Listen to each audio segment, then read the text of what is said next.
चलिए, तो हम लोग पढ़ रहे हैं न्यूटन्स लॉज ऑफ मोशन पढ़ रहे थे। तो पिछले वाले वीडियो में जो है हम लोग पढ़े थे कि फोर्स क्या होता है और फोर्स कितने तरह के होते हैं। ठीक है, तो इस वीडियो में जो है हम लोग पढ़ने वाले हैं कि न्यूटन्स ने जो है मोशन और फोर्स को किस तरह से रिलेट किया। तो पढ़ने वाले हम लोग इस वीडियो में Newton's laws of motion, Newton's laws of motion. तो सबसे पहले न्यूटन जो थे वो सबसे पहले क्या किए कि फोर्स और ऑब्जेक्ट के मोशन को एक दूसरे के रिलेट किए। क्या किए? रिलेट किए कि फोर्स और मोशन जो है इन दोनों को रिलेट किए। रिलेट का मतलब एक दूसरे से कंबाइन किए।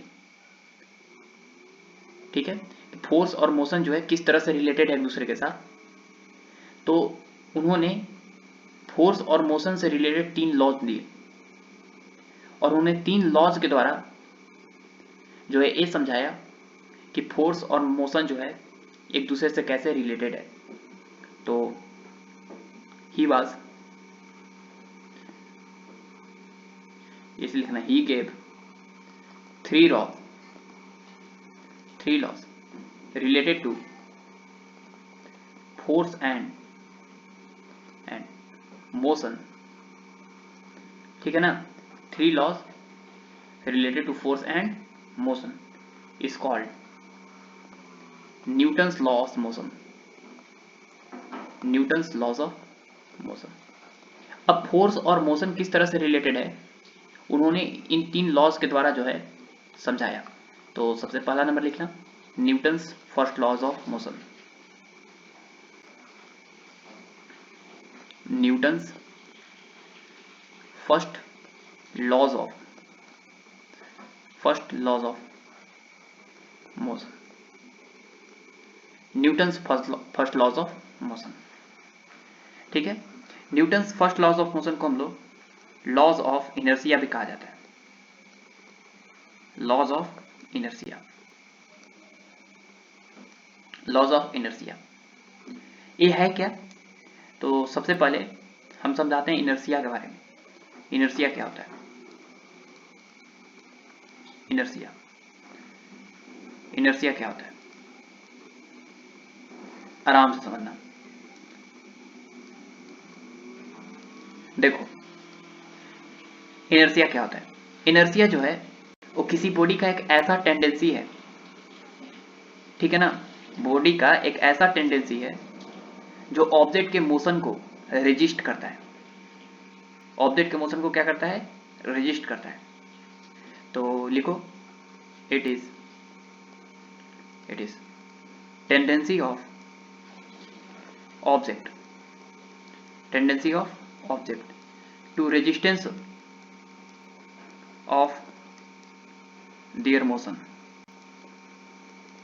ठीक है, जो ऑब्जेक्ट रेजिस्ट करने का काम आता है। जैसे देखो कि अगर मान लो कि कोई m मास का ऑब्जेक्ट है, m मास का क्या है? ऑब्जेक्ट, और ये जो है वो v वेलोसिटी से जा रहा है। तो v वेलोसिटी से जा रहा है तो जाता ही रहेगा। ये जो है उस मास के पास टेंडेंसी है ऑब्जेक्ट को मूव करने का। ऑब्जेक्ट को क्या करने का? मूव करने का। बाद में भी उसकी वेलोसिटी कितनी होगी? v होगी। मान लो कि एक ऑब्जेक्ट है, उसकी स्पीड रुका हुआ है, 0 है, रेस्ट पर है। तो इस ऑब्जेक्ट के पास एक ऐसी टेंडेंसी है कि रेस्ट में रहने की टेंडेंसी है। ठीक है, इस ऑब्जेक्ट के पास मोशन में रहने की टेंडेंसी है। तो ये जो है इनर्शिया वो टेंडेंसी होता है किसी ऑब्जेक्ट के जो मोशन को रेजिस्ट करता है। जैसे ऑब्जेक्ट जो है वो अगर जाना चाह रहा है, मूव करना चाह रहा है तो उसको मूव नहीं होने देगा, और अगर ऑब्जेक्ट मूव कर रहा है तो उसको रुकने नहीं देगा। ये उसकी टेंडेंसी होती है, इनर्शिया। ठीक है, higher the mass more will be inertia। More will be inertia. किसी ऑब्जेक्ट का मास जितना ज़्यादा होगा, ऑब्जेक्ट की इनर्शिया भी उतना ही ज़्यादा होगी। कैसे? समझो, आराम से समझाते हैं। देखो, जैसे मान लो कि यहाँ पर एक ट्रक है, यहाँ पर क्या है, एक ट्रक अभी जा रहा है। ट्रक का मान लो वेट है 2 टन, 2000 केजी है, अभी जा रहा है। तो बताओ कि इसको रोकने में भी जो है हमको ज़्यादा रेजिस्टेंस, रुकावट झेलना पड़ेगा, ज़्यादा रुकावट झेलना पड़ेगा, क्योंकि इसको रोकना है तो बहुत ज़्यादा फोर्स अप्लाई करना पड़ेगा। तो इसको रोकने में जो है वो रुकावट कौन जनरेट कर रहा है? इनर्शिया। लेकिन मान लो कि अगर यही ऑब्जेक्ट जो है, ट्रक जो है, यही ट्रक वो रेस्ट पर है, यही ट्रक जो है वो रेस्ट पर है 2000 केजी का, यही ट्रक जो है वो किस पे है? रेस्ट पे। समझ गया ना? रेस्ट पर है, ये मूव नहीं कर रहा है।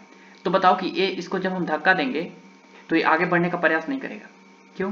क्योंकि इसके पास रुकने की क्षमता ज़्यादा है, रुके रहने की क्षमता ज़्यादा है, इसलिए इसके पास भी इनर्शिया क्या है? ज़्यादा। तो कोई ऑब्जेक्ट जो है मूव कर रहा है तो मूव ही करता रहेगा, और रुका हुआ है तो रुका ही रहेगा। मतलब ये एक टेंडेंसी होती है ऑब्जेक्ट की, ठीक है? मतलब उसके मोशन को अपोज करता है। अगर मोशन बढ़ रहा है तो बढ़ने नहीं देगा जल्दी, ठीक है? जैसे रुका हुआ है ऑब्जेक्ट तो उसको मोशन में जल्दी नहीं लाना पड़ेगा, उसको मोशन में लाने के लिए फोर्स लगाना पड़ेगा। तो ये था इनर्शिया प्रॉपर्टी। जैसे एग्जाम्पल में और भी होता है, जैसे देखो, जैसे मान लो कि एक ट्रेन है या कोई भी बस है मान लो, और यहाँ पर एक लड़का जो है वो खड़ा है, ठीक है? अब ई भी वेलोसिटी से जा रहा है, ये बस जो है वो भी वेलोसिटी से क्या कर रहा है? जा रहा है आगे, ठीक है? जा रहा है आगे। जैसे ही ये बस का ड्राइवर जो है ब्रेक अप्लाई किया बस का, तो ए वाला जो पार्ट था ऑब्जेक्ट का, क्या था? मोशन में था पूरा। ये जो था ये भी कितने वेलोसिटी से जा रहा था? v वेलोसिटी से।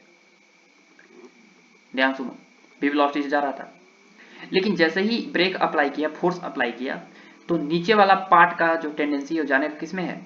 नीचे वाला पार्ट को जाने की टेंडेंसी है किसमें? नीचे वाला पार्ट को रेस्ट में जाने की टेंडेंसी है, रेस्ट में होने की टेंडेंसी है। कैसे? क्योंकि ब्रेक अप्लाई किए, जैसे ही ब्रेक अप्लाई किए तो नीचे वाला के पार्ट के पास टेंडेंसी है कि किसमें रहे? रेस्ट में। लेकिन ऊपर वाला पार्ट चाहता है हमेशा कहाँ जाए? आगे। नीचे वाला जो है इसको रेस्ट में रहना चाहता है, लेकिन ऊपर वाला के पास जो है जाना चाहता है आगे की तरफ। नीचे वाला पार्ट जो है रेस्ट में आएगा और ऊपरी वाला पार्ट आगे जाएगा, तो ये मैन जो है थोड़ा सा वो क्या हो जाएगा? ऐसे हो जाएगा, ठीक है? ऐसे ऐसे आगे की तरफ क्या हो जाएगा? झुक जाएगा, ठीक है? बैकवर्ड फॉरवर्ड फॉल कर जाएगा, फॉरवर्ड फॉल कर जाएगा, ठीक है? फॉरवर्ड फॉल कर जाएगा, ठीक है ना? जैसे ही इसको वेलोसिटी को कम करेगा, ब्रेक अप्लाई किया, ब्रेक अप्लाई करने से क्या होगा? ये आगे की तरफ भागेगा, क्योंकि नीचे वाला के पास टेंडेंसी है कि मोशन में रहे। लेकिन जैसे ही ब्रेक अप्लाई किए तो नीचे वाला टेंडेंसी आना चाहे रेस्ट में, लेकिन ऊपर वाला पार्ट तो है किसमें है? मोशन में है। जैसे ही मोशन में है तो ये आगे जाएगा और पीछे है, तो आगे फॉरवर्ड जो है स्लिप कर जाएगा। क्लियर हुआ? अच्छा, उसी तरह देखो, उसी तरह ध्यान से समझना। मान लो कि यही लड़का जो है यहाँ पे खड़ा है। अब देखो, जैसे ही बस जो है अचानक स्टार्ट किया चलना, अचानक स्टार्ट किया, जैसे ही अचानक स्टार्ट करेगा तो नीचे पूरा पार्ट जो था वो किसमें था? रेस्ट में, पूरा पार्ट था रेस्ट में। लेकिन जैसे ही अचानक स्टार्ट किया, सडनली जो है स्टार्ट किया बस या कार को, तो क्या होगा कि नीचे वाला पार्ट आना चाह किसमें? मोशन में। नीचे वाला पार्ट आना चाह मोशन में, नीचे वाला जैसे ही पार्ट आएगा मोशन में, तो ए वाला जो आदमी है, ऊपर वाला तो रेस्ट में ही है अभी, तो ए वाला जो है जाएगा आगे की तरफ, तो मैन जो है पीछे की तरफ क्या कर जाएगा? फॉल कर जाएगा, ऐसे पीछे की तरफ फॉल कर जाएगा, ठीक है? पीछे की तरफ ये बैकवर्ड फॉल कर जाएगा, बैकवर्ड फॉल कर जाएगा। क्लियर हुआ? अच्छा, बैकवर्ड फॉल कर जाएगा। देखा होगा कि एक बस में अचानक ब्रेक अप्लाई होता है तो क्या हो जाते हैं? आगे की तरफ झुक जाते हैं। या देखा होगा कि जैसे ही जो है अचानक गाड़ी स्टार्ट होता है तो हम किधर चलते हैं? पीछे की तरफ झुकते हैं। तो नीचे वाला पार्ट जो है चाहता है किसमें जाने के लिए? नीचे वाला पार्ट जो है वो चाहता है कि मोशन में रहे, और ऊपर वाला पार्ट जो है चाहता है रेस्ट में रहे। तो नीचे वाला पार्ट जाना चाहेगा आगे की तरफ और हम जाएंगे पीछे की तरफ, पीछे की तरफ बैकवर्ड फॉल कर जाएंगे, ठीक है? अच्छा, मान लो कि एक वही कार है, वही कार है, देखो ऐसे कार है, ऐसे यहाँ पे, अभी कार जो है मूव कर रहा है, अभी क्या किया कि जा रहा था सीधे, और ये जो है वो डायरेक्शन को चेंज किया ऐसे, जैसे ही डायरेक्शन को चेंज किया तो अब आदमी जो है बाहर की तरफ स्किड करेगा, कहाँ स्किड करेगा, आउटवर्ड स्किड करेगा, आउटवर्ड स्किड करेगा, बाहर की तरफ फेंकाएगा, बाहर की तरफ। तो ई किसके कारण हुआ, जैसे ही डायरेक्शन को चेंज किया तो ऑब्जेक्ट के पास एक बाहर की तरफ वेलोसिटी आ गया, चेंज किया डायरेक्शन की वजह से, ऑब्जेक्ट की मोशन जाने के तरीका आगे, लेकिन जैसे ही डायरेक्शन चेंज किया तो ये जो है आदमी की तरफ फॉल करेगा, पीछे की तरफ एक आउटवर्ड जो है बाहर की तरफ फेंकाएगा। वो दिखा होगा कि कोई सर्कुलर पार्ट पे जैसे ही घूमते हैं तो हम बाहर की तरफ ऐसे झुक जाते हैं, मुड़ जाते इधर। तो तीन तरह के हम इनर्सिया के बारे में बताएं कि एक ऑब्जेक्ट जो है वो रेस्ट से स्टार्ट होकर जा रहा है आगे तरफ, तो वो क्या है, रेस्ट इन इनर्सिया है।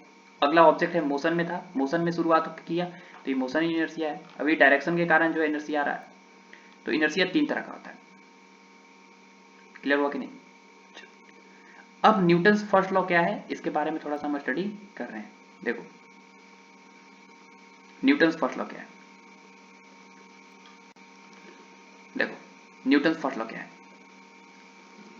According to Newton's first law, Newton's first law, according to Newton's first law, if the net force on any object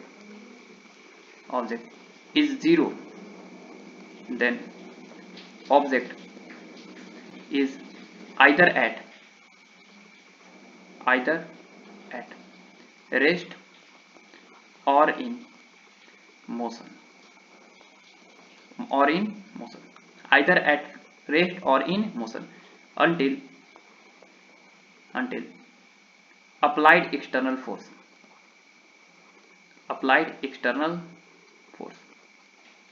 जब तक कि कोई एक्सटर्नल फोर्स अप्लाई नहीं किया जाए ऑब्जेक्ट या तो रेस्ट पे रहेगा या तो मोशन में। सुनो ध्यान से सुनना, जैसे मान लो यहां पर एक m मास का ऑब्जेक्ट है, एक m मास का ऑब्जेक्ट है। अब बताओ कि ये जो है v वेलोसिटी से आगे की तरफ जा रहा है, v वेलोसिटी से। अब इस पे फोर्स ही नहीं लगेगा अगर इस पे नेट फोर्स जीरो है, नेट फोर्स जीरो है, किसी प्रकार का फोर्स ही नहीं लग रहा, किसी भी प्रकार का फोर्स नहीं लग रहा। अगर फोर्स लग रहा है ऊपर से लग रहा होगा कि नीचे से फोर्स लग रहा होगा, तो क्या दिक्कत है, ऊपर से जितना लग रहा है नीचे से लग रहा है तो वहीं वहीं रहेगा।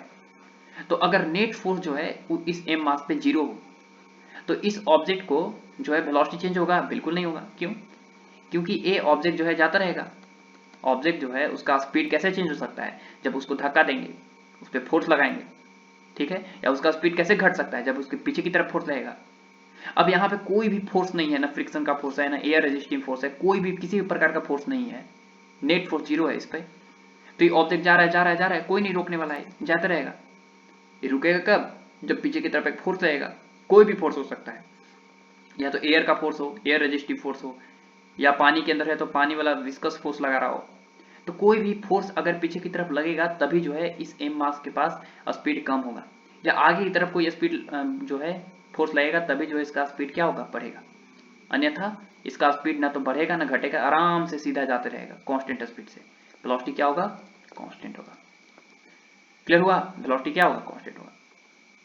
अच्छा, अगर मान लो कि m मास का ऑब्जेक्ट जो है वो रुका हुआ है, रेस्ट पर है, रेस्ट पे, तो क्या बताओ कि ये ऑब्जेक्ट आगे जाएगा, क्या ऑब्जेक्ट आगे जा सकता है जब इस पे नेट फोर्स जीरो है तब।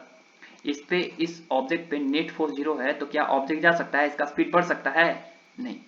ऑलवेज जो है इसकी वेलोसिटी क्या होगी, ऑलवेज वेलोसिटी कितनी होगी, जीरो होगी। क्यों, क्योंकि ये मूव ही नहीं कर सकता, मूव ही नहीं कर सकता। इसको मूव कराने के लिए जरूरत है क्या, फोर्स।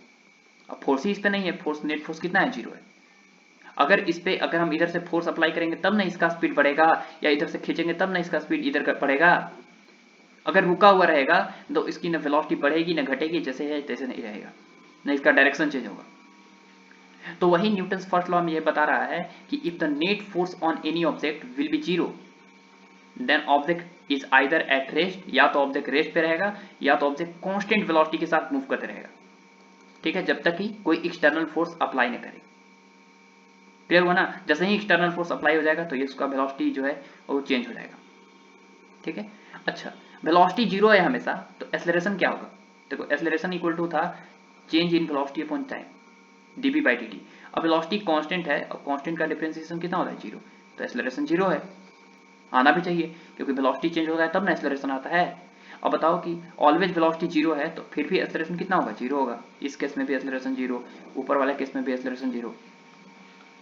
तो ऐसे बोल सकते हैं कि अगर किसी ऑब्जेक्ट पे नेट फोर्स जीरो हो तो उसका नेट एक्सेलरेशन जो है ऑब्जेक्ट का कितना होगा? जीरो होगा। ये हमारा न्यूटन्स फर्स्ट लॉ होता है, ठीक है, न्यूटन्स फर्स्ट लॉ होता है। क्लियर हुआ? न्यूटन्स फर्स्ट लॉ समझ में आया? बोलो। चलो, तो किसी ऑब्जेक्ट पे लगने वाला नेट फोर्स जीरो है तो ऑब्जेक्ट किस में रहेगा? वो रेस्ट में रहेगा। चलो ठीक है, अगला Newton's second law. Newton's second law, second law of motion. तो पहला जो है, पहला लॉ में न्यूटन ने मोशन और फोर्स को कैसे लिंक किया? हम तो न्यूटन्स लॉ में ही बता दिए कि न्यूटन्स लॉ क्या था? न्यूटन्स लॉ फोर्स और मोशन को रिलेट करने वाला एक टर्म है। तो पहले लॉ में उन्होंने बताया कि अगर किसी ऑब्जेक्ट पे लगने वाला नेट फोर्स जीरो हो तो ऑब्जेक्ट जो है वो या तो कांस्टेंट वेलोसिटी के साथ मूव करता रहेगा या तो उसकी स्पीड जीरो होगी हमेशा। समझ गया ना? ये इन्होंने मोशन और फोर्स को लिंक किया। सेकेंड में कैसे लिंक किया समझो। सेकेंड में कैसे लिंक किया? सेकेंड में कैसे लिंक किया? सेकेंड में उन्होंने बताया according to second law of motion, according to second law of motion, वो भी according to second law of motion, Newton second law of motion, यहां पे लिख लेना न्यूटन, ठीक है। According to Newton second law of motion, if net force on any object is non-zero, then object is an accelerated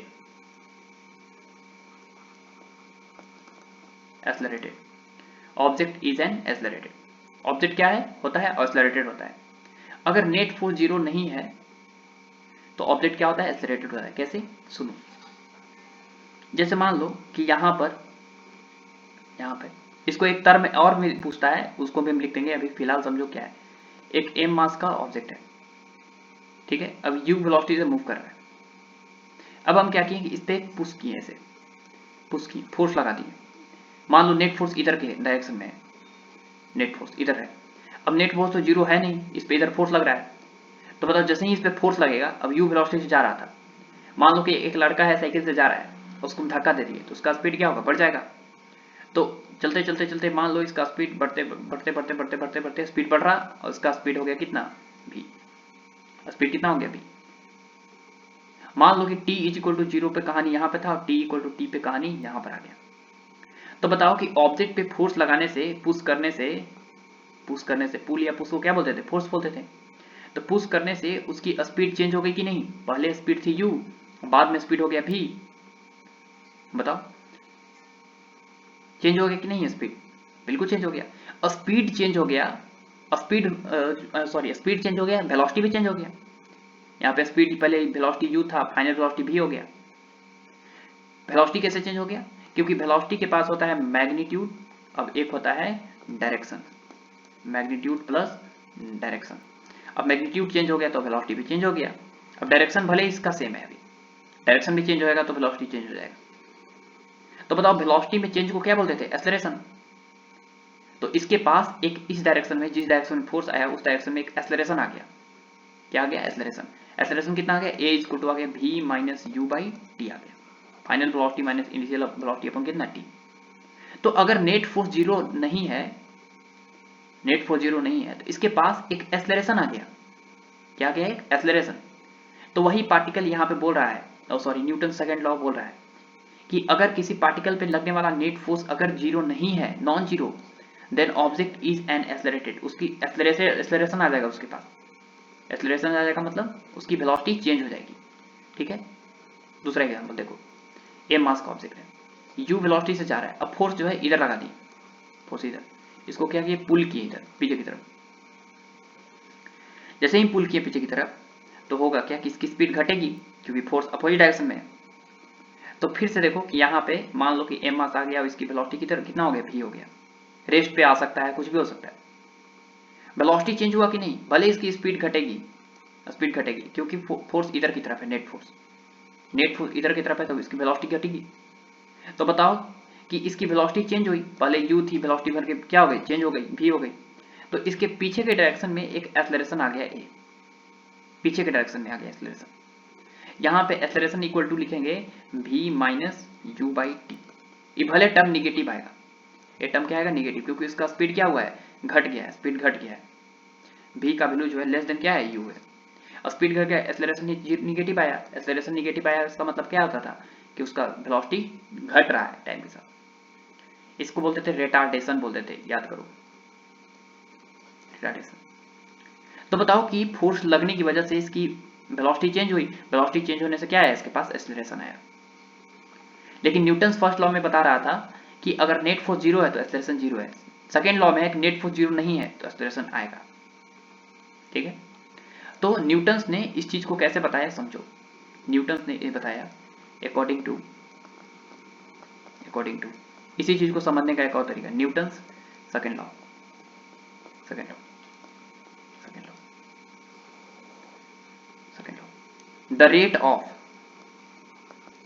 rate of change in momentum, the rate of change in momentum is the rate of change in momentum is defined as force. The rate of change in momentum is defined as force. ठीक है ना, ये उन्होंने force का define किया। या उन्होंने ये भी बोला कि unbalanced force on any object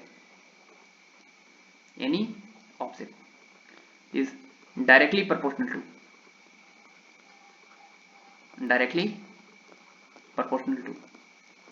the change in rate of momentum,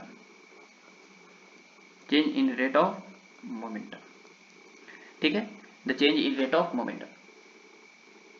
तो मोमेंटम क्या होता है, मोमेंटम जो है तुम पिछले क्लास में, बचपन वाला क्लास में पढ़ा होगा, नहीं पढ़ा है कोई बात नहीं, फिर से हम बता देते हैं मोमेंटम क्या होता है। देखो मोमेंटम क्या होता है, मोमेंटम बेसिकली होता है, मोमेंटम को डिनोट करते हैं P से, equal to mass into velocity, mass into velocity,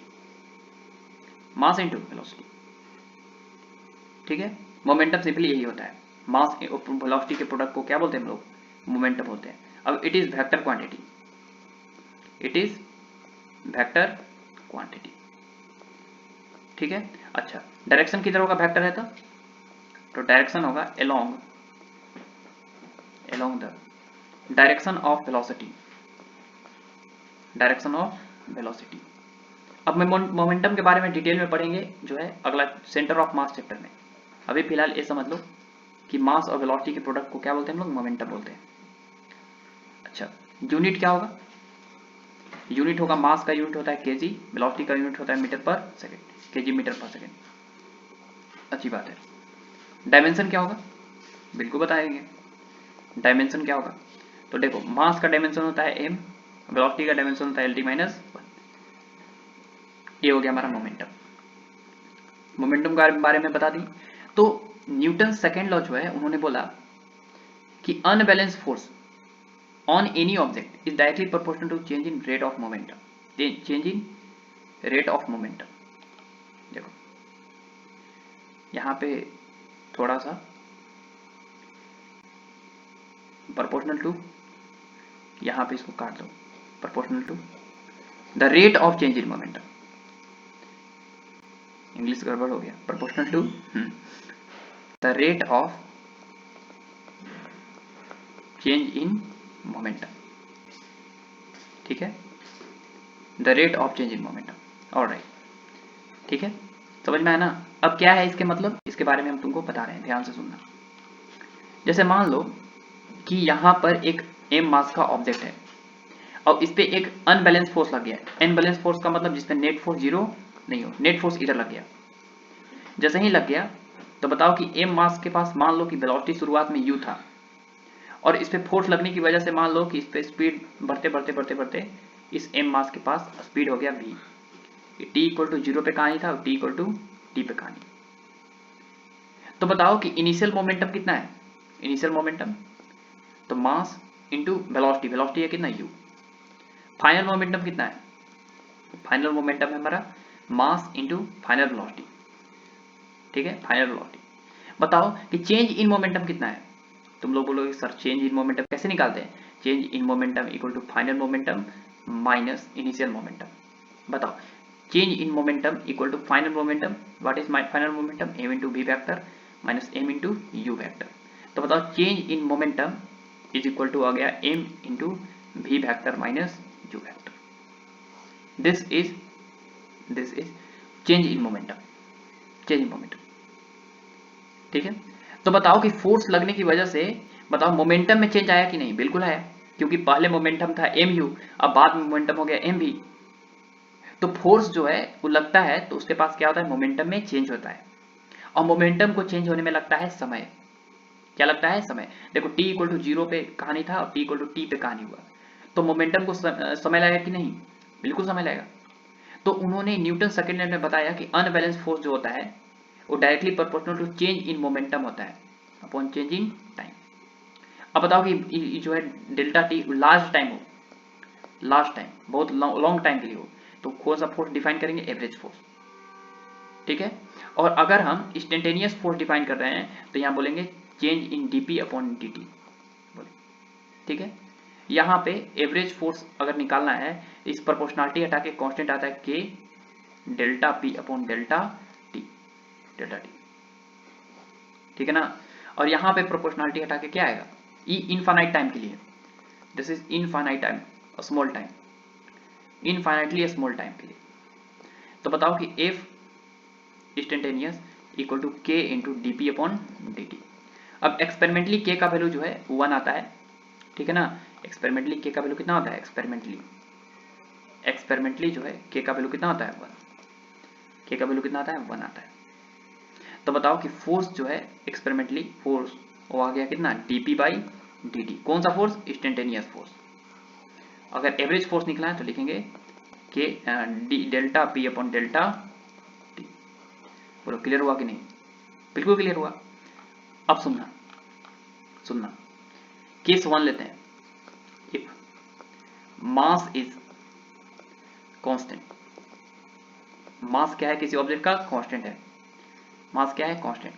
जैसे मान लो कि यहाँ पर एक m मास का है, अब इस पे एक फोर्स लग गया इधर, मान लो फोर्स ऐसे, जैसे ही फोर्स लग गया नेट फोर्स है ये, तो इसकी वेलोसिटी शुरुआत में u थी, बढ़ते बढ़ते बढ़ते बढ़ते मान लो इसकी स्पीड हो गई इधर v, m मास का, इसकी शुरुआत में वेलोसिटी थी u, फाइनल वेलोसिटी हो गई v।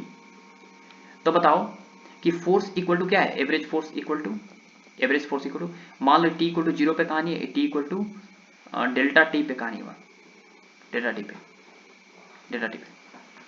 तो बताओ कि एफ एवरेज क्या होता है, change in momentum upon change in time, final momentum minus initial momentum upon final time minus initial time. बताओ फाइनल मोमेंटम कितना है, तो फाइनल मोमेंटम कितना है बताओ, फाइनल मोमेंटम है m into V minus initial momentum कितना है m इंटू यू। ध्यान से देखो कि मास को कांस्टेंट रखे हैं, शुरुआत में मास u है, अभी भी मास m है और बाद में मास कितना है, बाद में मास भी m ही है।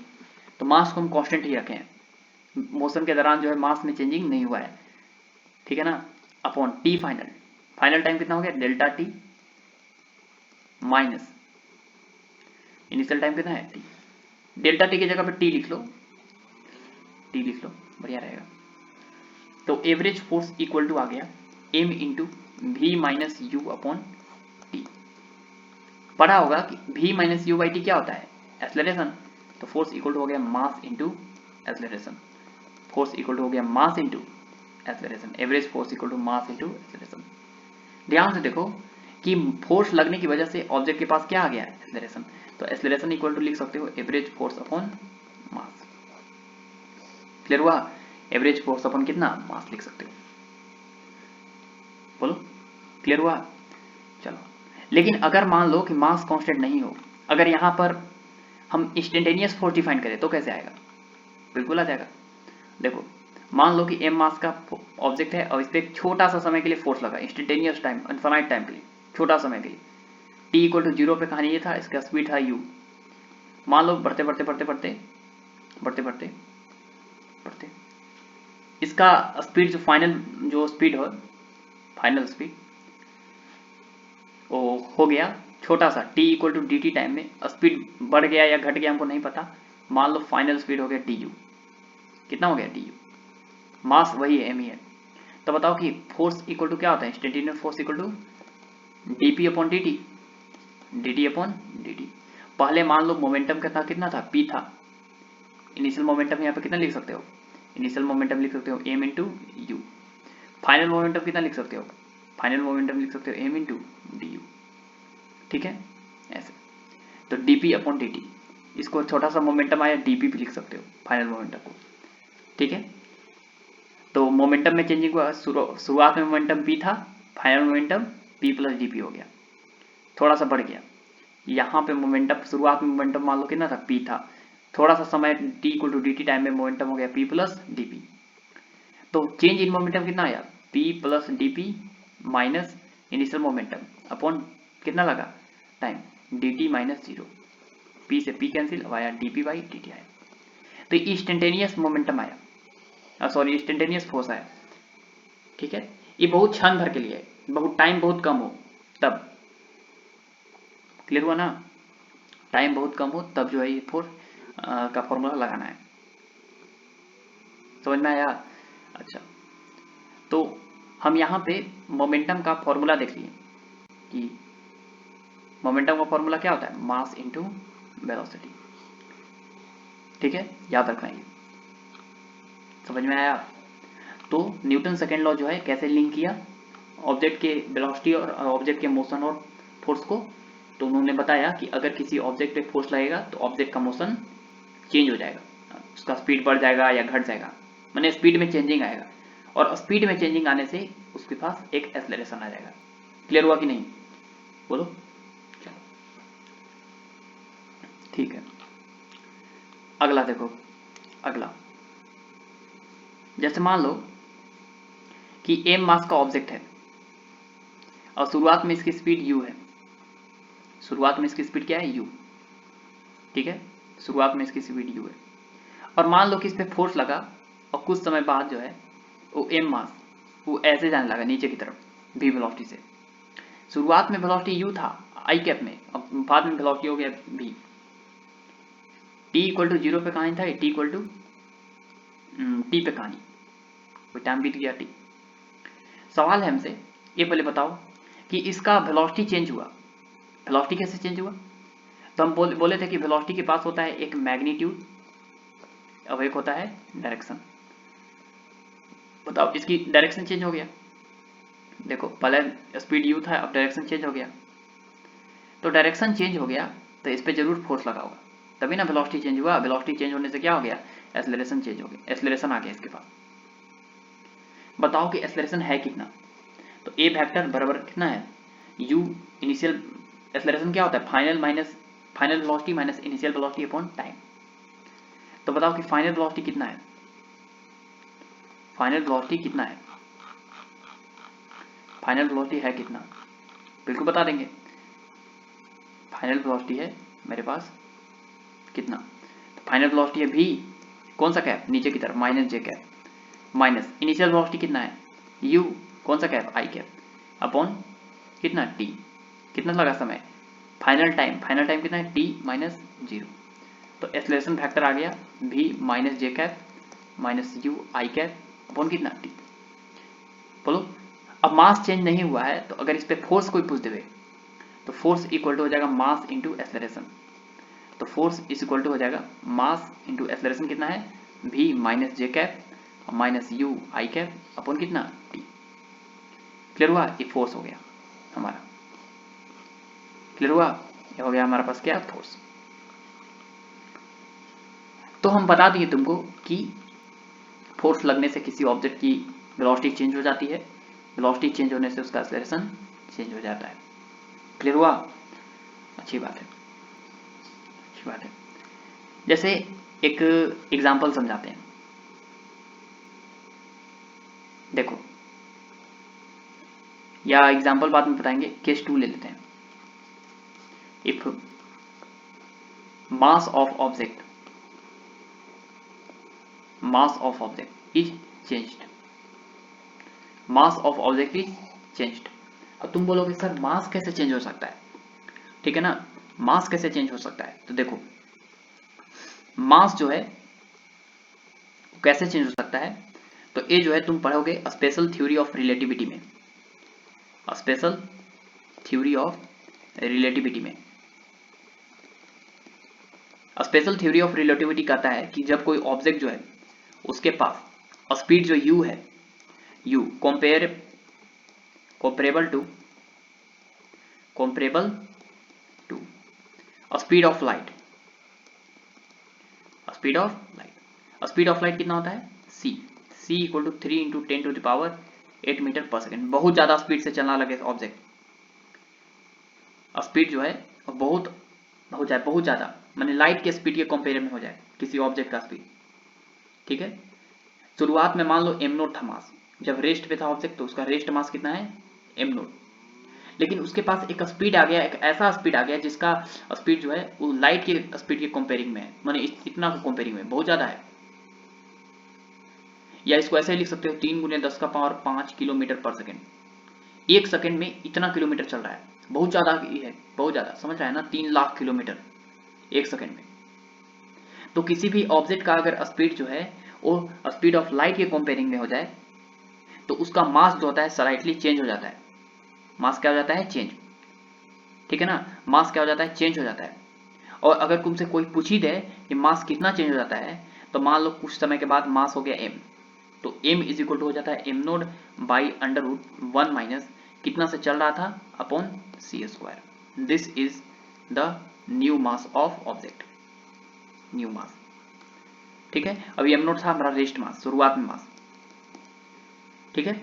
जैसे मान लो कि अगर कोई ऑब्जेक्ट जो है उसकी वेलोसिटी जो है वो कितना हो गया, c/2 हो गया, कितना हो गया, c/2 हो गया, तो बताओ कि मास कितना चेंज हो जाएगा, तो m इज इक्वल टू हो जाएगा m naught by under root 1 minus v के जगह पे लिखेंगे c/2 उसका होल स्क्वायर, और नीचे कितना है 1/c स्क्वायर, तो हो जाएगा m naught by under root 1 minus c square by 2 2 जा 4 इंटू c स्क्वायर से c स्क्वायर कैंसिल, और हो गया m naught by under root 1 minus कितना हो जाएगा, 4 एकम 4 में से गया 1/4, तो m नोट बाई 4 एकम 4 में से गया 3/4, तो कितना हो गया 2m नोट बाई रूट 3। देखो ये मास घट गया, ये वाला मास जो है वो घट गया, कितना मास घट गया, शुरुआत में मास था m नोट, और मास हो गया कितना m naught by root 3/2 times कम हो गया, देखो इतना टाइम्स कम हो गया, रूट 3/2 मास जो है घट गया,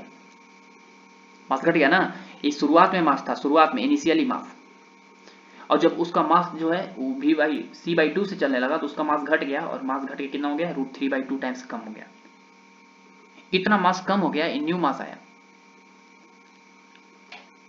तो बताओ कि अगर कोई ऑब्जेक्ट जो है वो लाइट के स्पीड के कंपेयरिंग में चलना शुरू कर देता है तो उसका मास स्लाइट कम हो जाता है, थोड़ा सा क्या हो जाता है, कम, मास कम हो जाता है। तो तुम जो है यहाँ पे जो फॉर्मूला लगा रहे थे, कौन सा फॉर्मूला, देखो यहाँ पे m मास का ऑब्जेक्ट है और u वेलोसिटी जा रहा है, और यहाँ पे एक फोर्स लग गया है यहाँ पे, और मान लो फाइनल वेलोसिटी जो है m वो भी हो गया। तो हम बताए थे कि फोर्स इक्वल टू होता है change in momentum upon change in time. मान लो t इक्वल टू 0 पे कहानी था, ये t इक्वल टू t पे हुआ, तो final momentum minus initial momentum upon final time t minus initial time 0। Final momentum कितना है, mv minus mu by t minus 0t, तो m कॉमन लेंगे तो v minus u by T, v minus two by T, acceleration mass into acceleration.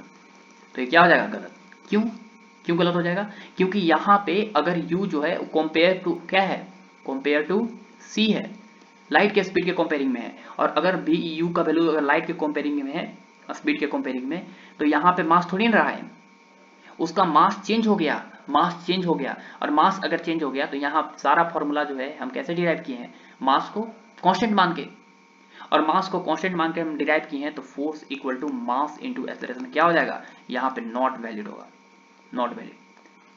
Force equal to mass into acceleration जो है ये वाला valid नहीं होगा यहाँ पे, ठीक है ना, क्योंकि मास जो है वेरी कर रहा है टाइम के साथ, ठीक है ना, क्योंकि वेलोसिटी अगर लाइट के कंपेयरिंग में हो जाए, लाइट के स्पीड के कंपेयरिंग में, तो उसका मास थोड़ा सा क्या हो जाता है, कम हो जाता है। और मास कम होने की वजह से क्या होता है कि वहां पे हम न्यूटन्स लॉ लगा सकते हैं, लेकिन F इक्वल टू ए में फॉर्मूला यूज नहीं कर सकते, ठीक है। तो तुम बोलोगे सर कौन सा फॉर्मूला यूज करेंगे, तब देखो बता रहे हैं, बिल्कुल बता रहे हैं। देखो फोर्स इक्वल टू हम बताए हैं change in momentum upon change in time, ये वाला फॉर्मूला यूज करेंगे। मतलब final momentum minus initial momentum by time T final minus T initial. Final momentum कितना है, final mass into final velocity minus initial mass into initial velocity upon T final minus T initial, ये use करेंगे। कोई पूछेगा कि नहीं instantaneous वाला use करो, तो कोई बात नहीं, इंस्टेंटेनियस फोर्स अगर निकालना है तो D P by D T use करेंगे, ठीक है। अच्छा, डी मोमेंटम का फॉर्मूला आता है मास इंटू वेलोसिटी अपॉन कितना, डी टी। अब देखो डू को टर्म है वो क्या है, टाइम के साथ चेंज हो रहा है, डू को टर्म जो है टाइम के साथ चेंज होगा, मास भी चेंज हो सकता है, वेलोसिटी भी चेंज हो सकता है। तो डू को टर्म है, हम बताए होंगे मैथमेटिकल टूल्स में बताए थे कि derivative of you by you into भी का डिफरेंशिएशन क्या होता है एक्स के रिस्पेक्ट में। तो अगर u भी x के साथ चेंज हो रहा हो, v भी x के साथ चेंज हो रहा हो, तो हम बोले थे कि u को कांस्टेंट की तरह ट्रीट करो तो बाहर निकलेगा, और v को डिफरेंशिएट करो किसके रिस्पेक्ट में, x के, प्लस अब v को कांस्टेंट की तरह ट्रीट करो और u को डिफरेंशिएट करो किसके रिस्पेक्ट में, x के रिस्पेक्ट में, ये वाला बताए थे।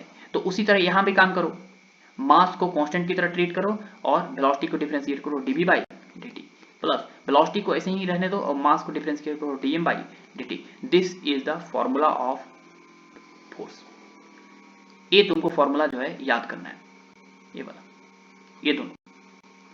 F इक्वल टू ए में जो है तब लगाना है जब ऑब्जेक्ट के पास क्या हो, ऑब्जेक्ट के पास मास जो है वो कांस्टेंट हो, तब। क्लियर हुआ, समझ में आया ना। चलो, तो ये था हमारा Newton second law of motion, ठीक है।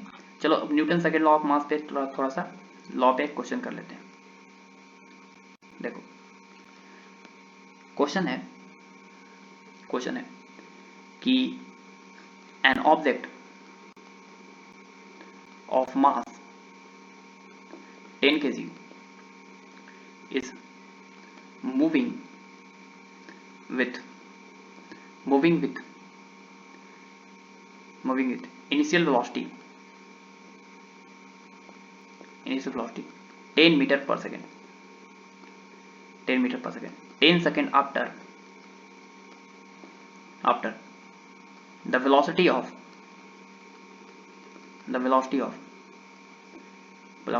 object is 40 meter per second. Find the unbalanced force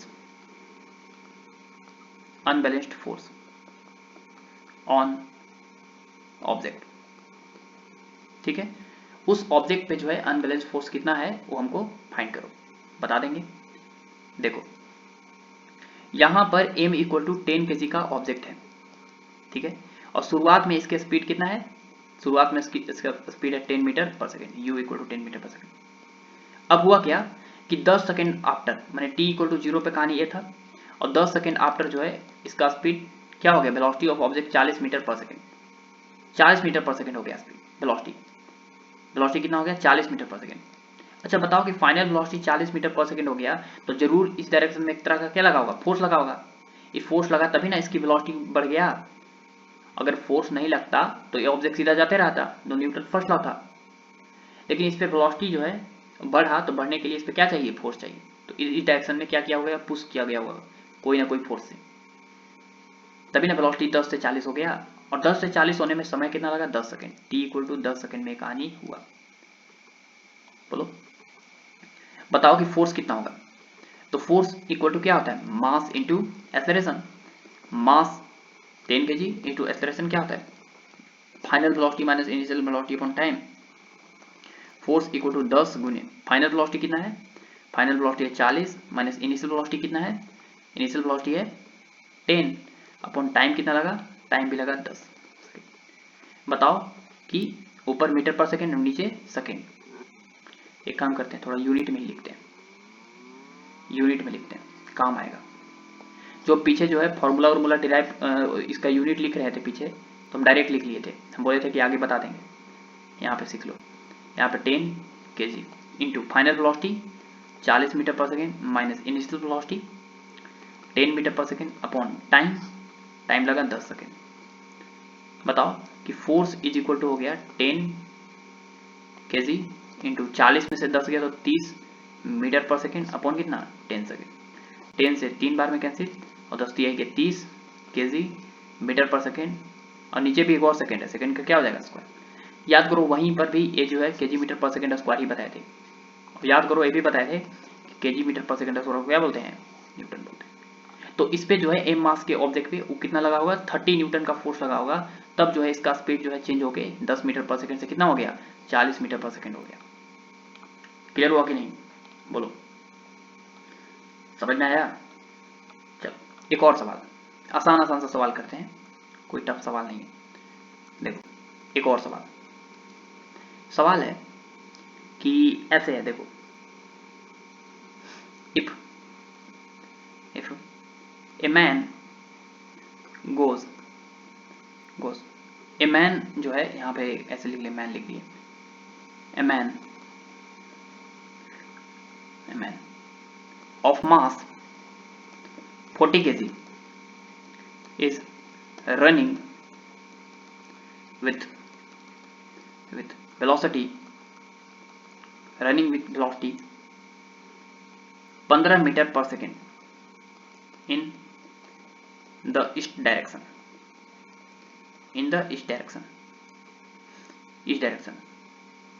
and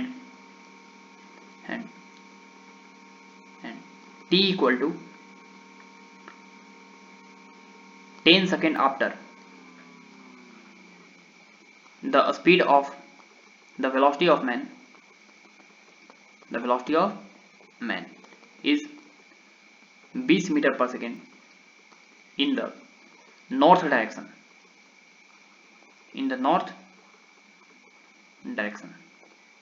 find the force applied on the man। अभी सवाल है force apply on the man, ये कौन सा सवाल है, force apply on the man, अच्छा सवाल है, देखो समझाते हैं, ध्यान से समझना। देखो यहां पर हमारा है, यहां पे हमारा है नॉर्थ, यहां पर हमारा है ईस्ट, इधर है वेस्ट, अब इधर है साउथ।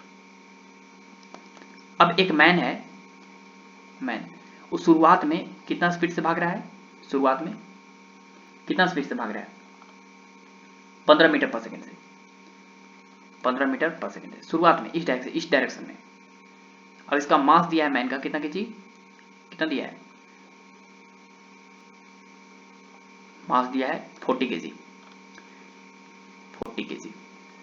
अब 15 मीटर पर सेकेंड से इस डायरेक्शन भाग रहा है ऐसे।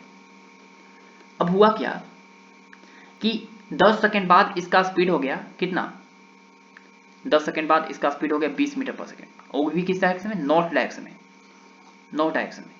अच्छा एक बात बताओ कि 10 सेकेंड बाद t इक्वल टू 0 पे कहानी है, और 10 सेकेंड बाद जो है इसका स्पीड ऊपर की तरफ हो गया, ऊपर, t इक्वल टू कितना सेकेंड की कहानी है, 10 सेकेंड की कहानी है, ऑब्जेक्ट का स्पीड ऊपर की तरफ हो गया, वो भी कितना 20 मीटर पर सेकेंड हो गया, 20 मीटर पर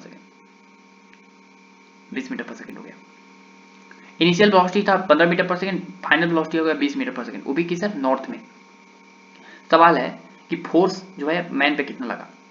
देखो ऑब्जेक्ट मैन जो था वो जा रहा था ईस्ट में, अब जाने लगा किधर, नॉर्थ में। अब ऐसा कब पॉसिबल है, डायरेक्शन कौन चेंज कर सकता है, तो हम पीछे बता चुके हैं कि फोर्स ही जो है डायरेक्शन को क्या कर सकता है, चेंज। तो जरूर इस मैन पे लगा होगा एक अनबैलेंस्ड फोर्स, ठीक है ना, जो डायरेक्शन को क्या कर दिया, चेंज कर दिया। और डायरेक्शन ही चेंज नहीं किया, डायरेक्शन चेंज करके उसके स्पीड को भी बढ़ा दिया, तो जरूर उस पर फोर्स लगा होगा। फोर्स, तो फोर्स इक्वल टू होता है क्या, मास इंटू क्या, एक्सेलरेशन। बताओ कि फोर्स इक्वल टू मास है 40 kg into acceleration, final velocity minus initial velocity upon कितना, टाइम लगा कितना, T final minus T initial. Final velocity, final velocity जो है ऊपर की तरफ है 20 मीटर पर सेकंड, कौन सा cap, J cap, 20 metre per second J cap, minus initial velocity, initial velocity कितना है 15 metre per second I cap, 15 metre per second I cap. Oh sorry, mass लिखना भूल गया, मास लिखना भूल गया, ठीक है। यहाँ पे एक काम करो, बढ़िया से लिख लो एक बार और, m इंटू, ये फोर्स का फॉर्मूला याद रखना है। देखो फोर्स इक्वल टू मास है कितना 40 kg, 20 मीटर पर सेकंड हो गया ऊपर की तरफ जे कैप में, माइनस कितना था शुरुआत में 15 मीटर पर सेकंड था आई कैप में, अपॉन कितना लगा समय 10 second minus 0 second, 10 second minus 0 second. तो बताओ कि यहाँ पे फोर्स वेक्टर इक्वल टू हो जाएगा 40, 10 माइनस 0 0, 10, तो ऊपर हो गया 20 जे कैप माइनस 15 आई कैप अपॉन कितना 10। अब इधर लगा दो न्यूटन, 10 से 4 बार में और 4 से मल्टीप्लाई कर लो, 80 जे कैप माइनस 15 चौके 60 I cap, I cap, I cap. ये फोर्स आया, इतना फोर्स आया। अब ये जो फोर्स है, this force is Y direction, this force is Y direction, this force is H direction. अब ये माइनस बता रहा है कि इसको अपोजिट लगा है फोर्स, मतलब ऑब्जेक्ट जो है, यहाँ पे हम क्वेश्चन ही नहीं दिए थे, समझाने के लिए क्वेश्चन दिए थे कि देखो ये मैन जो है, मैन वो जो है पहले जो जा रहा था 15 मीटर पर सेकंड से, वो किधर ईस्ट में, लेकिन कुछ समय बाद जो है उसका मैन के पास वेलोसिटी क्या हो गया, चेंज हो गया, टी इक्वल टू 10 सेकंड में, टी इक्वल टू 10 सेकंड में, टी इक्वल टू 0 पे यहाँ पे था मैन, और उसकी वेलोसिटी चेंज हो गया कितना होगा 20 मीटर पर सेकंड, किधर ऊपर नॉर्थ में, नॉर्थ में। तो इस पे फोर्स लगा, कौन सा फोर्स, 80 न्यूटन लगा किधर, जे के तरफ के ऊपर की तरफ 80 न्यूटन। तो यहाँ पे हम बोल सकते हैं कि इस पे ऊपर की तरफ वाई डायरेक्शन में फोर्स लगा किधर 80 न्यूटन का ऊपर की तरफ, ठीक है। और 60 न्यूटन का फोर्स लगा किधर एक्स एक्सिस में, वो भी निगेटिव डायरेक्शन में, इधर इधर 60 न्यूटन का फोर्स। तब जाके जो है मैन जो है किधर गया 20 मीटर पर सेकंड से ऊपर की तरफ गया। क्लियर हुआ। अच्छा, नेट फोर्स कितना लगा, नेट फोर्स निकालने के लिए क्या करो, 80 का स्क्वायर कर दो प्लस 60 का स्क्वायर कर दो। बताओ कि 80 का स्क्वायर कितना होता है 6400 और प्लस 60 का स्क्वायर कितना होता है 3600, जोड़ेगा तो आएगा 10,000, 10,000 का वर्गमूल कितना होता है 100 न्यूटन। माने मैन पे 100 न्यूटन का तरफ जो है फोर्स लगा, 100 न्यूटन फोर्स लगा, टोटल मिला के इस पे नेट फोर्स लगा कितना 100 न्यूटन। तब जाके जो है उसका डायरेक्शन चेंज हुआ, वो कितना हो गया 100 न्यूटन फोर्स लगने की वजह से हो गया उसका डायरेक्शन नॉर्थ में, और उसका स्पीड भी बढ़ गया 20 मीटर पर सेकंड 15 से। क्लियर हुआ। तो ये था हमारा न्यूटन सेकेंड लॉ। एक और सवाल करते हैं, देखो एक और सवाल करते हैं, ठीक है।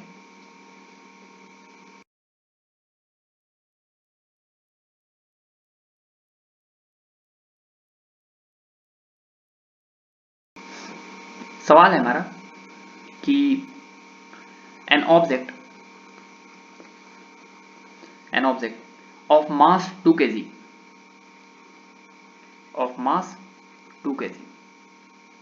has velocity जो है वो फंक्शन ऑफ टाइम है, वेलोसिटी फंक्शन ऑफ टाइम है, और कितना दिया है 2t square I cap plus 5t J cap plus 10 K cap, इतना फोर्स जो है इतना मीटर पर सेकंड है पार्टिकल के वेलोसिटी टाइम के फंक्शन में, ठीक है। Find the force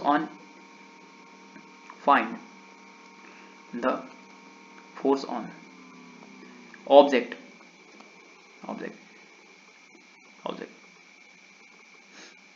at any time T, कोई भी टाइम टी पे जो है ऑब्जेक्ट पे फोर्स बताओ। बता देंगे, बिल्कुल बता देंगे। देखो कैसे, देखो ध्यान से, देखो ध्यान से, एक और इसमें 2-3 को सवाल ऐड ही कर लो, बार बार क्या लिखते जाएंगे। ये पहला सवाल है find the force at any time T. दूसरा सवाल है find force at T equal to 2 second. 2 second पे फोर्स बताओ। तीसरा है find force at T equal to 5 second. 5 second पे फोर्स बताओ। तीसरा सवाल है, चौथा सवाल है find the force in T equal to 0 second to T equal to 2 second पे फोर्स बताओ। T equal to 0 second to T equal to 2 second पे फोर्स बताओ। चलो इतना सवाल बनाना है तुमको, चारों। ठीक है, चलो बताते हैं, ध्यान से समझना। एक 2 केजी के पास ऑब्जेक्ट है, 2 केजी का, इसके पास एक वेलोसिटी है और वो वेलोसिटी टाइम के फंक्शन में दिया हुआ है, स्पेस में कहीं पर भी हो सकता है। वो दिया हुआ है 2t square I cap plus 5t J cap, 5t J cap plus 10 K cap, ये दिया हुआ है इतना मीटर पर सेकेंड। ठीक है, अच्छा बताओ कि पार्टिकल के पास मोमेंटम टाइम के फंक्शन में कितना होगा। तो mass into velocity of function of time, mass है 2 kg इंटू वेलोसिटी कितना है 2t square I cap plus 5t J cap plus 10 K cap, गुना कर दो तो 2 2 जा 4t स्क्वायर आई कैप आएगा और प्लस 2 5 जा 10t जे कैप आएगा प्लस 10 2 जा 20 के कैप आएगा। इतना केजी मीटर पर सेकेंड जो है उसका मोमेंटम है। फोर्स कितना है, तो फोर्स इक्वल टू पता ही है डी पी बाई कितना डी टी। बताओ फोर्स डी पी कितना है 4t square I cap plus 10t J cap और प्लस 20 के कैप अपॉन कितना डी टी। डिफ्रेंशिएट करो टाइम के रिस्पेक्ट में तो कितना हो जाएगा 4 दूना 8t I cap plus 10t का डिफ्रेंशिएशन 10 होगा जे कैप और 20 के का क्या होगा 0 प्लस 0 के कैप न्यूटन। इतना आ गया। तो फोर्स आ गया, कोई भी टाइम टी पे फोर्स लग रहा है कितना, फोर्स इक्वल टू लग रहा है कितना 8t I cap plus 10 J cap plus 0 K cap. समझ में आ रहा है, मतलब उस 2 kg के मास के पास ऑब्जेक्ट पे 2 तरह का फोर्स लग रहा है। कितने तरह का, 2 तरह का। कैसे, 3 तरह का लगता है लेकिन ये तो 0 के कैप है, जेड एक्सिस में लग ही नहीं रहा। तो देखो यहां पर अगर हम स्पेस बना रहे हैं, ये हमारा है वाई एक्सिस, ये हमारा है एक्स एक्सिस, ये हमारा है जेड एक्सिस। तो कोई भी टाइम टी पर ये 2 kg के पास किधर किधर फोर्स लग रहा है, देखो 2 kg के पास लग रहा है फोर्स एक 8t, एक्स एक्सिस में फोर्स लग रहा है कितना 8t न्यूटन, जो टाइम पे डिपेंडेंट है। वाई एक्सिस में हमेशा फोर्स उतना ही रहेगा, वाई पे टाइम पे डिपेंडेंट नहीं है। कितना लग रहा है 10 न्यूटन। और जेड एक्सिस में तो कोई फोर्स नहीं लग रहा, दो ही डायरेक्शन में फोर्स लग रहा है बस। क्लियर हुआ। अच्छा कोई पूछे कि t इक्वल टू, पहला सवाल क्या था, पहला सवाल था find the force on the object in time t, निकाल लिए। Find the force at t equal to 2 second, 2 second में फोर्स बताना है। तो at t equal to 2 second, तो 2 सेकेंड में फोर्स जो होगा वो एक्स एक्सिस वाला चेंज होगा। तो force at t equal to 2 second में कितना होगा, तो 8 गुने इसमें रख दो 2 आई cap plus 10 J cap plus 0 K cap, तो 16 आई कैप प्लस 10 जे कैप। ठीक है ना। तो t इक्वल टू 2 सेकेंड में फोर्स लग रहा है 16 आई cap plus 10 J cap plus 0 K cap Newton. मतलब एक्स एक्सिस में 16 न्यूटन लग रहा है, वाई एक्सिस में 10 न्यूटन, जेड एक्सिस में 0 न्यूटन। अगर फोर्स का मैग्नीट्यूड पूछे, फोर्स वेक्टर फॉर्मेट में आया, मैग्नीट्यूड पूछे तो क्या करेंगे 16 का स्क्वायर करेंगे प्लस 10 का स्क्वायर करेंगे प्लस 0 का स्क्वायर करेंगे। 16 का स्क्वायर होता है 256, 10 का स्क्वायर होता है 100 और प्लस 0 का स्क्वायर 0, तो 356 का रूट न्यूटन इतना फोर्स लग रहा है। दूसरा सवाल क्या है, तीसरा सवाल find the force at t equal to 5 second. 5 second बताओ, t equal to 5 second, 5 second. तो फोर्स वेक्टर इक्वल टू क्या है, फोर्स वेक्टर इक्वल टू है 8t I cap plus 10 J cap plus 0 K cap, 8t I cap plus 10 J cap plus 0 K cap. तो y axis वाला तो नहीं change होगा force, लेकिन x एक्सिस वाला चेंज होगा, टाइम पे डिपेंडेंट है। Plus 10 J cap plus 0 K cap. तो हो गया 40 आई cap plus 10 J cap plus 0 K cap. इतना फोर्स लगेगा 5 सेकेंड में किसी उस ऑब्जेक्ट पे 2 kg पे ऑब्जेक्ट पे। और अगर फोर्स का मैग्नीट्यूड बताना है तो 40 का स्क्वायर प्लस 10 का स्क्वायर। 40 का स्क्वायर कितना होगा 400 प्लस 10 का स्क्वायर कितना होगा 100। तो 400 प्लस 100 500। ठीक है ना, ये हो गया 10√5 न्यूटन का फोर्स लगेगा। क्लियर हो गया। अच्छा, अगला सवाल क्या है? अगला सवाल है find the force in t equal to 0 second to t equal to 2 second. अब यहाँ पर इस सवाल इसलिए दिए थे तुमको क्योंकि तुमको यह बताना चाहते थे कि एवरेज फोर्स और इंस्टेंटेनियस फोर्स कैसे निकालना होगा, कब निकालना है। तो कहीं पर एक पर्टिकुलर टाइम देते 2 सेकेंड, 2 सेकेंड पे ही निकालना है। तो 2 सेकेंड या 2.0001 सेकेंड इसका मतलब है। तो ये होता है हमारा इंस्टेंटेनियस। लेकिन t इक्वल टू 0 से t इक्वल टू 2 सेकेंड में बहुत ज़्यादा टाइम है। तुमको लग रहा है कि 0 से 2 सेकेंड बहुत कम टाइम है, बहुत ज़्यादा समय है। ठीक है ना, तो ये जो है हमारे यहाँ पे निकालेंगे हम एवरेज।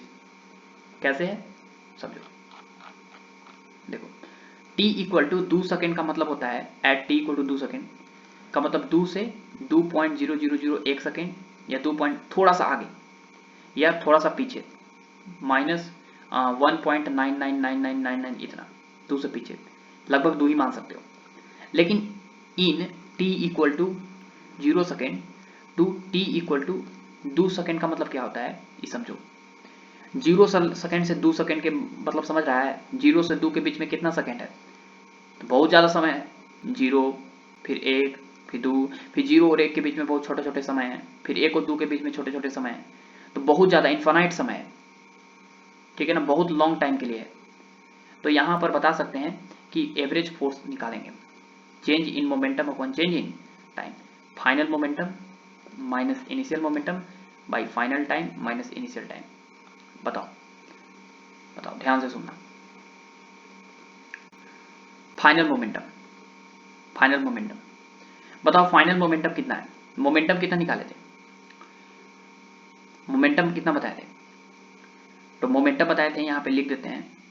मोमेंटम बताए थे ऊपर, कितना बताए थे मोमेंटम निकाले थे। मोमेंटम देखो 4t square plus 10t plus 20,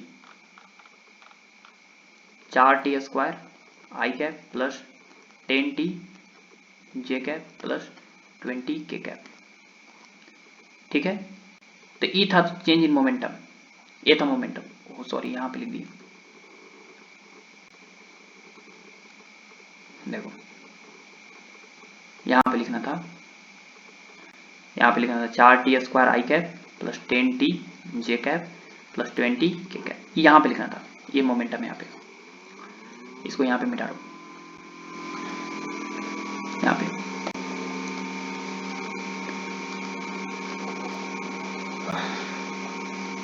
यहाँ पे मिटा दे रहे हैं। देखो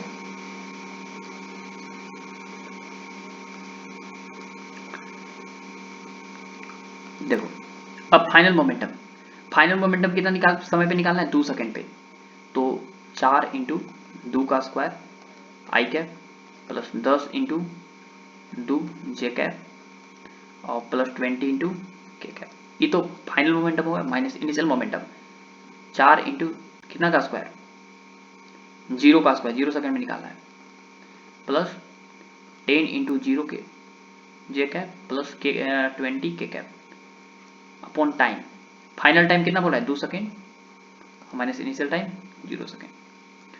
तो बताओ कि इसको सॉल्व कर लो।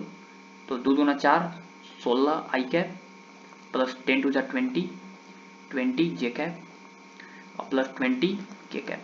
अभी तो 0 हो गया, अभी भी 0 हो गया, बचा माइनस 20 के कैप बाई 2 में से 0 हो गया तो 2 सेकेंड। ई वाला और ई वाला क्या हो गया ऊपर कैंसिल, और ऊपर आएगा केजी मीटर पर सेकेंड मोमेंटम, नीचे सेकेंड। अगर डिवाइड करोगे तो आएगा 8 आई cap plus 10 J cap plus 0 K cap KG metre पर सेकेंड स्क्वायर। इसी को न्यूटन बोल दो। तो 8 आई प्लस 10 जे प्लस 0 के कैप न्यूटन। इतना फोर्स जो है एवरेज फोर्स हमारा लगेगा। कोई पूछे कि फोर्स का मैग्नीट्यूड बताओ, अरे बिल्कुल बता देंगे एवरेज फोर्स का। कितना हो जाएगा, 8 का स्क्वायर हो जाएगा प्लस 10 का स्क्वायर हो जाएगा प्लस 0 का स्क्वायर हो जाएगा। 8 का स्क्वायर 64, 10 का स्क्वायर 100 प्लस 0, तो अंडर रूट 164। इसको न्यूटन सॉल्व कर सकते हो। ठीक है, तो इस वीडियो में जो है हम लोग न्यूटन सेकेंड लॉ के बारे में डिटेल में पढ़ा दिए तुमको कि एक्चुअल में न्यूटन सेकेंड लॉ होता क्या है। ठीक है, एक्चुअल में न्यूटन सेकेंड लॉ होता क्या है, कैसे जो है हम मोमेंटम निकालते हैं। क्लियर हुआ ना। अच्छा, एक चीज और आगे बता देते हैं थोड़ा सा, देखो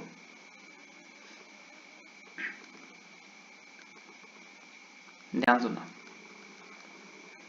फोर्स इक्वल टू क्या पता है, DP by D M into V upon कितना, डी एम को ऐसे रहने दिए, वी को डिफ्रेंशिएट किए, प्लस वी को ऐसे रहने दिए, एम को डिफ्रेंशिएट किए।